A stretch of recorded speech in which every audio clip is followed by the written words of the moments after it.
নিজেদের সাহসিকতাই যেন ভারতকে শাসাচ্ছে পাকিস্তান। ঢাল তলোয়ার আর রসদের দিক থেকে ভারতের তুলনায় পিছিয়ে থাকলেও নিজেদের সূক্ষ্ম পরিকল্পনায় বহু ধাপ এগিয়ে পাকিস্তান, এমনটাই মনে করছেন আন্তর্জাতিক বিশ্লেষকেরা।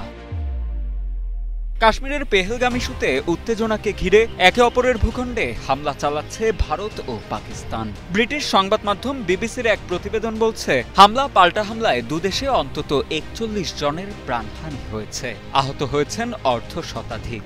পারমাণবিক শক্তিধর রাষ্ট্র দুটি যে কোনো সময় হামলার পরিসর বাড়াতে পারে বলেও শঙ্কা করছেন সমর বিশ্লেষকেরা। উত্তেজনার পারদ যখন তুঙ্গে, তখন আন্তর্জাতিক অঙ্গনে প্রশ্ন, এ সংঘাতে এখনো পর্যন্ত ঠিক কোন কোন সমরাস্ত্রের ব্যবহার করেছে ভারত ও পাকিস্তান। ভারতীয় সংবাদ মাধ্যম এনডিটিভির এক প্রতিবেদন বলছে, উচ্চ ও দীর্ঘপাল্লায় হামলা চালাতে সক্ষম অপারেশন সিঁদুরে মূলত এমন বিভিন্ন ধরনের সমরাস্ত্র ব্যবহার করছে দিল্লি।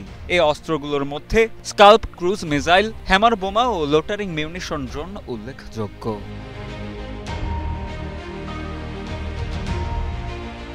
ভারতের ব্যবহৃত স্কাল্প ক্রুজ মিসাইল হলো এমন এক ধরনের দূরপাল্লার সমরাস্ত্র যা আকাশ থেকে নিক্ষেপ করার পর ২৫০ কিলোমিটার দূর পর্যন্ত অতিক্রম করে প্রতিপক্ষের কৌশলগত লক্ষ্যবস্তুতে নির্ভুলভাবে আঘাত হানতে পারে। মিসাইলটি মূলত বাংকার, সামরিক ঘাঁটি ও সুরক্ষিত অবকাঠামো ধ্বংস করতে ব্যবহৃত হয়।